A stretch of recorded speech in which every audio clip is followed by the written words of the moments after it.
Yes, I'm going to go do a movie with Richard Dreyfuss now in Miami. Oh, you were with him in Close Encounters of the Third Kind? Oh, yes, I was. The 1970s comedy horror classic Young Frankenstein still captivates audiences today. Teri Garr, who played the iconic role of Inga, recently shared behind-the-scenes secrets before her passing. In a long-awaited revelation, Garr lifts the curtain on a fascinating aspect of the film that remained unknown to most fans. With Mel Brooks' genius direction and Gene Wilder's masterful performance, Young Frankenstein has become a beloved staple. So what secrets did Garr share? And how important was her role in a comedic classic that's become a cultural icon? Let's explore what Teri Garr finally revealed that most fans never figured out about Young Frankenstein, the on-set spark between two stars. Teri Garr was captivating and Gene Wilder was a genius. There's no doubt about these two things. So it's no surprise that there was something that sparkled like 1,000 stars between the two co-stars. Before her death, Teri Garr revealed what most fans never figured out about Young Frankenstein. Back in the early 70s, Teri Garr was just one among a slew of young actresses struggling to make a mark in Hollywood through bit parts in film and television. That all changed when she caught the eye of comedy legend Gene Wilder, who persuaded Mel Brooks to hire the largely unknown Garr for the role of Inga. Up to that point, Garr had been cast primarily based on her looks. Wilder's intervention changed everything for Garr. While some actors share the screen, others set it on fire.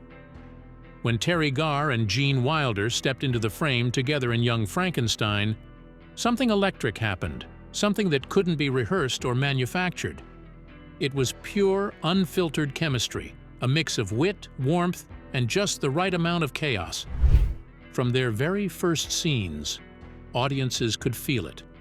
That perfect comedic friction where Garr's sunny spontaneity met Wilder's simmering eccentricity. Whether Inga was batting her lashes or Dr. Frankenstein was unraveling in one of his patented rants, the rhythm between them was seamless. Like Fred Astaire and Ginger Rogers of the Screwball set, they danced through their dialogue, each beat landing exactly where it should, even when it was improvised. Teri Garr often spoke about how natural her dynamic with Gene Wilder felt. "He was like a balloon filled with too much helium," she once said, "and I got to hold the string." Wilder brought a wild-eyed intensity to every scene, always teetering between genius and breakdown, and Garr's grounded, intuitive energy balanced him out. Together, they turned tension into timing and madness into magic. Gene Wilder was a generous scene partner. He wasn't just interested in his laughs. He wanted everyone to shine. He encouraged Garr to play, to improvise, to explore her character beyond what was on the page. And she did. The now iconic roll in the hay scene? That was the product of pure collaboration, riffing, and instinct. A moment born not just from the script, but from the space Wilder and Garr created together. They also shared a deep love for the style of old Hollywood comedies. The fast-paced dialogue, the theatrical timing, the characters that were both heightened and heartbreakingly human. That mutual appreciation gave their scenes an almost vintage glow. Off-camera, Teri Garr and Gene Wilder's professional relationship was rooted in respect. Garr admired Wilder's creative discipline, how he could swing from quiet contemplation to explosive comedy in a heartbeat. She often said that behind those wild curls and googly eyes was one of the most sensitive, brilliant minds she had ever worked with. He wasn't loud, he wasn't flashy, but you could feel how much he cared, she said in one interview. He cared about the story, the cast, the crew, about getting it right, but never at the expense of joy. Wilder, in return, spoke fondly of Garr as someone who could light up a scene without ever stealing it. He praised her instincts, her impeccable timing, and her ability to be funny and vulnerable all at once. An actress who knew the value of subtlety in a world of punchlines. After Gene Wilder's passing in 2016, Garr paid quiet tribute to her former co-star. Though her health had made public appearances rare, she offered words filled with grace and memory. "He was gentle and funny and brilliant. I'm lucky to have worked with him, and even luckier to have laughed with him." After filming on Young Frankenstein ended, and as his divorce from Schutz was in the process of being finalized, Wilder began dating Garr. The romance lasted only a few months, but Garr and Wilder remained on friendly terms after going their separate ways, with Garr later commenting, "Gene's the best. We dated for a while and he was as nice of a guy in real life as he was on screen." Wilder confirmed that he and Garr were good pals after the split. Their connection didn't need to be loud or flashy. It was in the glance, the hesitation before a punchline, the way their characters played tug-of-war with logic and lunacy. The story is that the young Frankenstein brought the missing pieces together in Garr's acting, elevating her to a whole new level, all thanks to Gene Wilder's attraction to her. He even went as far as saying that he didn't care about her acting skills. Mel Brooks recalls asking Wilder, "But can she act?" to which Wilder waved him off. Brooks later revealed that Wilder was absolutely crazy about her. So who is exactly Teri Garr, and how did her journey get to the young Frankenstein? Let's delve into that. Teri Garr's early life and road to Hollywood. Before Teri Garr was a beloved comedic force, before she met Gene Wilder and went on to lit up the screen as Inga in Young Frankenstein, she was just a girl from Lakewood, Ohio, humming to the usual tune of old Hollywood dreams. Her journey to stardom didn't come with fireworks or overnight fame. It came with grit, rhythm, and an unshakable belief that she was meant to be part of the magic she saw flickering across black and white movie screens as a child. Teri Garr was born on December 11, 1944 in Lakewood, Ohio, a quiet town far from the bright lights of Tinseltown. But her world was anything but ordinary. Her father, Eddie Garr, was a vaudeville performer and radio personality with a knack for timing and character work. Her mother, Phyllis, was a vibrant wardrobe stylist and former dancer with the Rockettes. Together, they filled the Garr household with stories, style, and the kind of theatrical flair that made show business seem like the family trade. When Teri Garr was a young girl, the family moved to Los Angeles after Eddie passed away unexpectedly. It was a seismic shift, but one that would place her closer to the world she already adored. Hollywood wasn't just a fantasy for her, it was a direction, a calling. The stars she saw on screen weren't distant figures, they were guides. She grew up surrounded by remnants of classic cinema, dressing rooms, stage lights, and stories of a bygone entertainment era. Movie musicals became her obsession. She'd watch them wide-eyed, memorizing routines, mouthing lines, soaking in every technicolor detail. Her heart was already in the spotlight. She just needed to earn her place in it. Determined to follow in her mother's dancing footsteps, Teri Garr enrolled at North Hollywood High School, where she trained in ballet and honed her skills with the kind of discipline you'd expect from someone fully focused on a dream. After graduation, she took her training further, studying acting at UCLA and later at the prestigious Actors Studio. But Hollywood wasn't handing out favors. Garr's early years were filled with rejection. Casting agents saw her as another pretty dancer, another girl in a lineup of hopefuls. She was told no more often than not. But rejection didn't dull her shine. It sharpened it. She developed a thick skin and a quicker wit, channeling every brush off into a determination to prove herself. She started off with blinks and you'll miss them dance roles in Elvis Presley films like Viva Las Vegas. She twirled in the background, never speaking, never stealing focus. But behind the scenes, she was absorbing everything. The staging, the timing, the way stars carried themselves.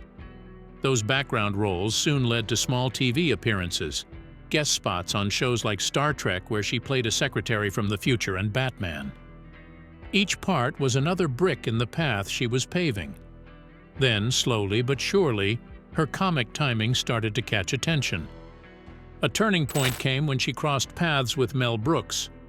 Garr had a few connections in the comedy world, but it was her audition for Young Frankenstein that marked a seismic shift. Her German-accented improvisation during the audition caught Brooks off guard and caught Gene Wilder's eye. It was the moment when all those years of training, background dancing, and rejection turned into something else: opportunity. Young Frankenstein would be her breakout, but it wasn't the beginning of her talent. It was simply the moment the world finally caught up to what she'd always known. She wasn't just a girl who danced in the background. She was meant to lead. So how was she able to wrap up her role in Young Frankenstein with so many hopeful actors vying for the same opportunity? Let's find out. The ridiculous Gene Wilder and the ingenious Mel Brooks. Sometimes the perfect role finds the perfect actor. It just requires a thick German accent and a whole lot of guts. Teri Garr's journey to becoming Inga in Young Frankenstein is the kind of story that belongs in a movie of its own. Funny, unexpected, and a little bit daring. In a film filled with unforgettable performances, hers shines with a natural ease that belies the wild and wonderfully unpredictable road that led her to it. Teri Garr revealed that the story of Young Frankenstein started as many great comedies do, with Gene Wilder and Mel Brooks bouncing ridiculous ideas off each other. Wilder had the spark of an idea. What if Dr. Frankenstein's grandson tried to live down the family shame, only to end up repeating it all? Brooks, already known for Blazing Saddles, saw the comedic gold and agreed to direct, with Wilder co-writing the screenplay. Together, they envisioned a loving satire of classic universal horror films, but they needed a cast that could pull off the very specific blend of elegance, absurdity, and vintage charm. And here's where the search for Inga began. The role of the doctor's wide-eyed blonde assistant needed just the right actor. Someone who could be funny without trying too hard, sexy without cliché, and subtly smart without sticking out. Many actresses auditioned, but none quite hit the mark, until Teri Garr walked in. At the time, Garr wasn't a household name.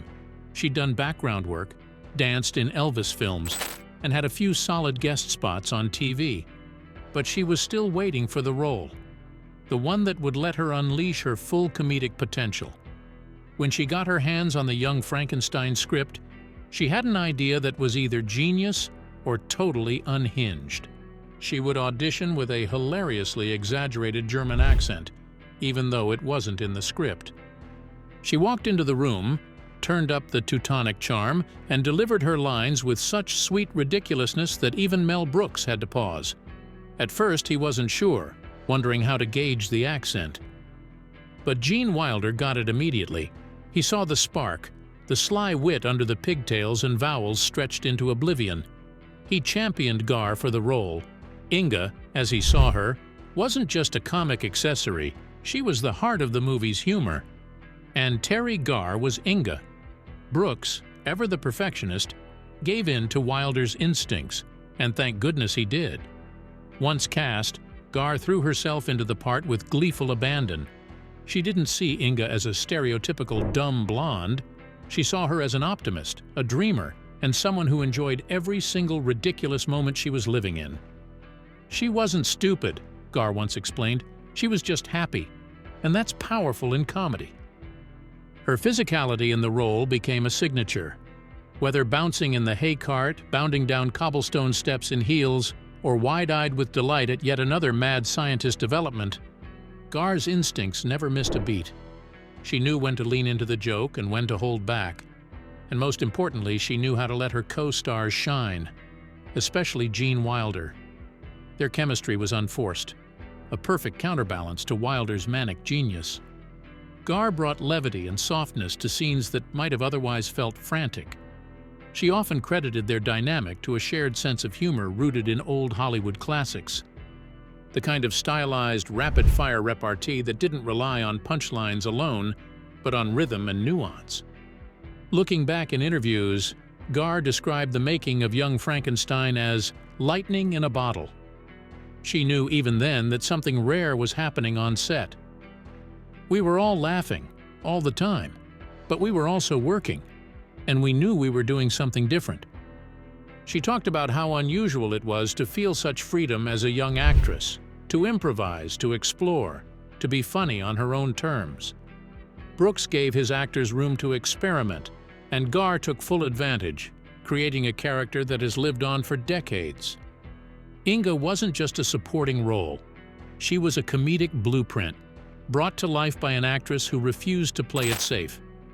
Teri Garr hijacked her role with charm, brains, and impeccable timing, proving that sometimes all it takes is a silly accent and a little courage to make movie magic. the heartbeats of young Frankenstein in a film full of lightning bolts, groaning monsters, and outrageous one-liners, it's easy to overlook the quiet brilliance of Inga, unless you're paying attention. And audiences did. With her braided blonde pigtails, heavy German accent, and flirtatious grin, Inga may have seemed like a classic comedic sidekick. But thanks to Teri Garr's dazzling performance, she became so much more. The emotional anchor, the unexpected intellect, and the heartbeat of young Frankenstein. If there's one moment that perfectly captures the magic of Inga, it's the legendary roll, roll, roll in the hay scene. What begins as a scenic wagon ride through the countryside quickly descends into absurdity, with Garr flopping around in the back of a hay cart like a slapstick ballerina. Her physical comedy was impeccable, controlled chaos with a wink. But Garr's performance wasn't just built on pratfalls and pigtails. In the quieter scenes, particularly when Frederick's descent into mad science begins to spiral, Inga remains a steadying force. She believes in him, supports him, and plays along with his neuroses with just enough restraint to keep it from tipping over the edge. One underrated element of Garr's genius was how she never tried to upstage the madness around her. Instead, she balanced it. When Gene Wilder erupted into a manic tirade, Garr responded with gentle, amused confusion. When Feldman delivered a scene-stealing eye roll, she matched it with a side eye of her own. Every moment she was on screen, she was making the scene better. But she was never alone. Some films are memorable because of a brilliant script, others because of a visionary director. But young Frankenstein? It was a mix of everything, a perfect storm of genius writing, daring direction, and a cast so weirdly wonderful they seemed like they were stitched together in the same mad laboratory. Each actor wasn't just playing a role. They were embodying a fully realized world, riffing off one another with effortless synchronicity. And at the heart of it all was an atmosphere of collaboration, creativity, and quite often complete chaos in the best way possible. It's impossible to imagine young Frankenstein without Peter Boyle's monster. A towering, groaning, ballet-dancing creation whose eyes revealed more emotion than a dozen monologues. Boyle gave the creature unexpected depth, moving between primal rage and childlike wonder with astonishing grace. Who else could make a scene involving fire and violin music so touching and so funny? Then there was Marty Feldman as Igor. With his wild eyes and unpredictable timing, Feldman turned every line and even every silence into a laugh. Whether he was shifting his hump to the other shoulder or improvising snappy comebacks, Feldman brought anarchic energy to the film. No one broke the fourth wall like he did, and somehow, it worked every time. Cloris Leachman as Frau Blucher was a masterclass in deadpan menace. She turned the spooky housekeeper into a character so iconic, even the sound of her name could send audiences into fits of laughter. Leachman's comedic control was so sharp that even the cast struggled not to break during her scenes. And of course, the legendary Madeline Kahn as Elizabeth, hilariously high-strung, melodramatic, and seductive in the most absurd way. Her line delivery was so precise it felt like poetry laced with dynamite. "Taffeta, darling," is still quoted decades later. Teri Garr often spoke with admiration and affection about her fellow cast members. Each brought a completely different energy to the set, and somehow, Mel Brooks made it all blend like the perfect comedic stew. She called Madeline Kahn a powerhouse wrapped in pearls, admiring the way Kahn could drop a comedic bomb with the lightest of touches, indicating that there was no rivalry between the two female leads, just mutual respect. "When Madeline walked into a room," Garr once said, "you had to be on your game, and I loved that." The atmosphere Mel Brooks cultivated was one of creative freedom. He welcomed improvisation and encouraged collaboration. If a joke worked, it stayed. If a new idea popped up on set, cameras would roll. That freedom allowed each actor to push their performance to the edge and leap joyfully over it. Behind the scenes, young Frankenstein felt more like summer camp than a studio production. There were rehearsals full of laughter, bloopers that had everyone doubled over, and a shared feeling that they were part of something magical. Everyone was invested, not just in their own performance, but in each other's. When someone nailed a line, The room erupted. When someone flubbed a take, it turned into another joke. Garr often described the set as the most fun I ever had making a movie, a sentiment echoed by nearly every cast member in the decades since. There was a genuine camaraderie that transcended the screen.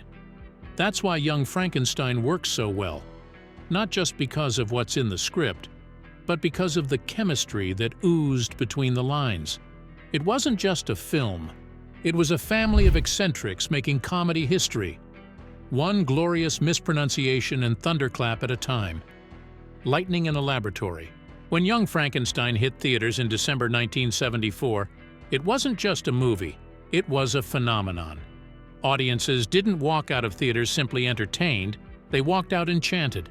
Mel Brooks had taken the bones of 1930s horror classics and reanimated them into something fresh, hilarious, and unforgettable. The result? Lightning in a bottle.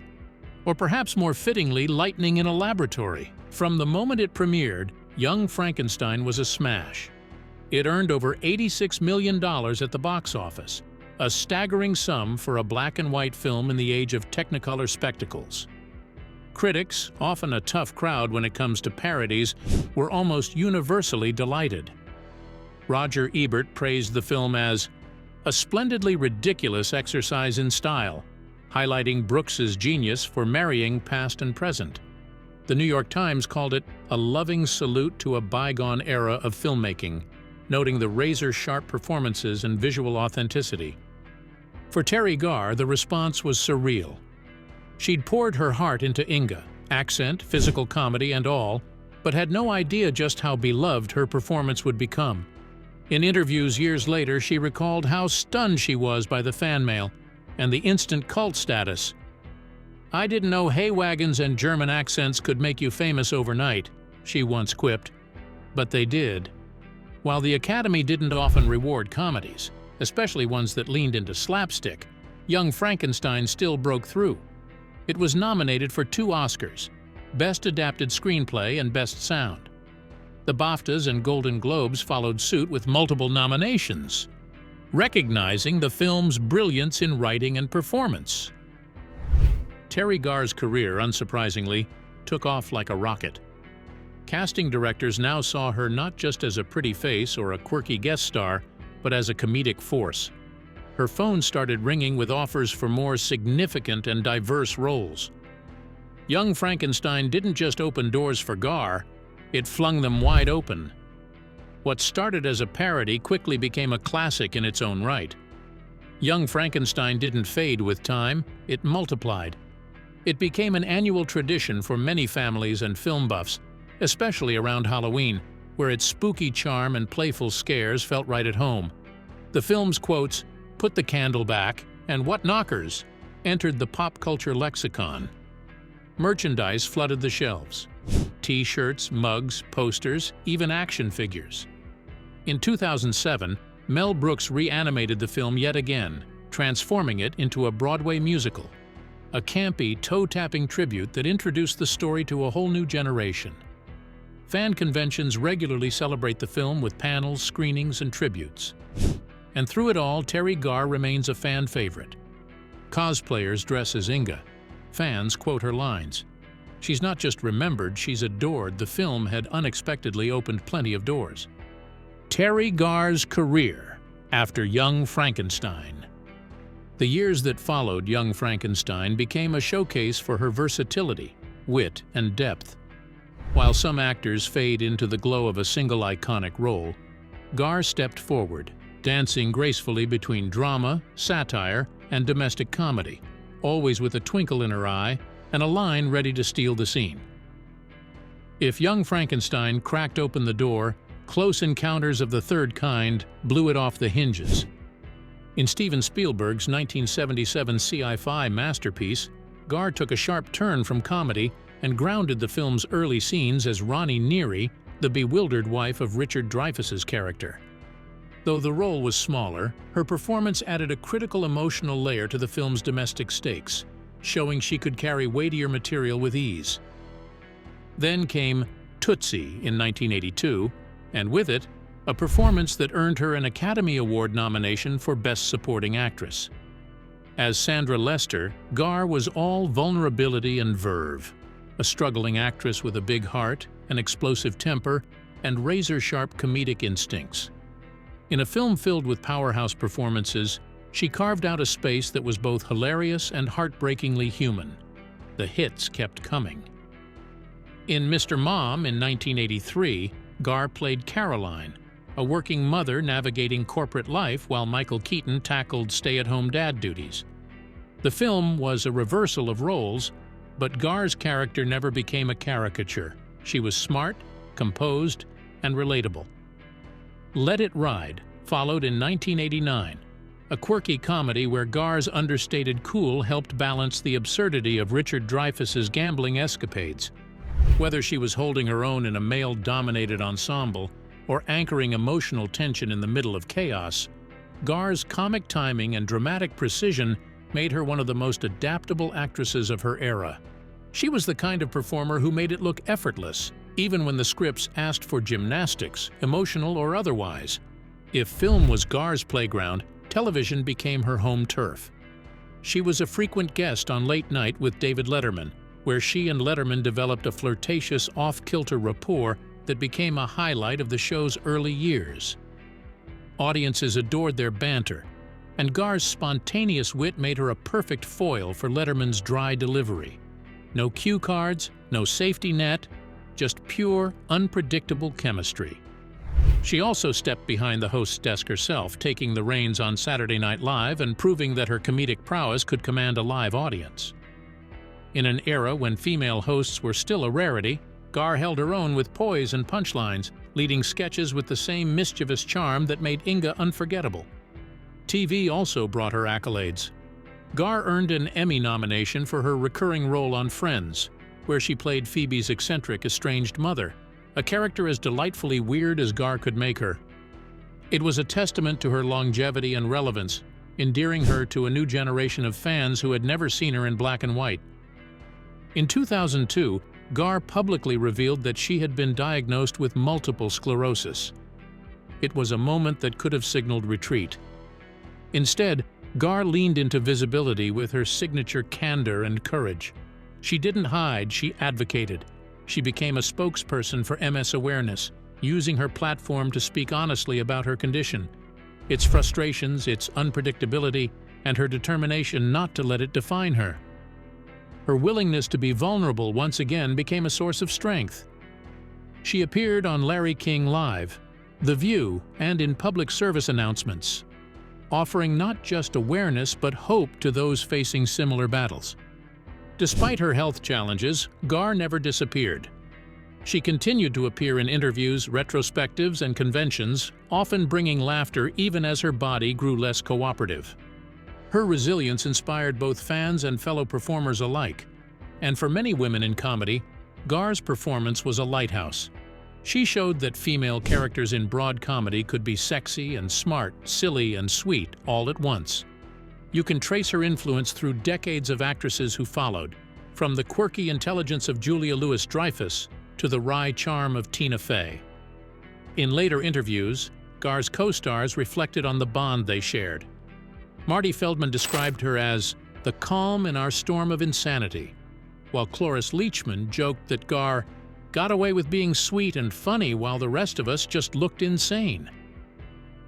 Comedians and directors who came of age in the 80s and 90s regularly cite Garr as an inspiration. Her blend of physical comedy and subtle wit laid groundwork that would inform sitcoms, sketch shows, and film comedies for decades. Teri Garr's role in Young Frankenstein was iconic, but it was just one thread in a vibrant tapestry. Her career was rich with standout performances. Thank you for watching. Like, comment, and subscribe. Also check out another interesting video by clicking on the video shown on your screen. See you on the other side.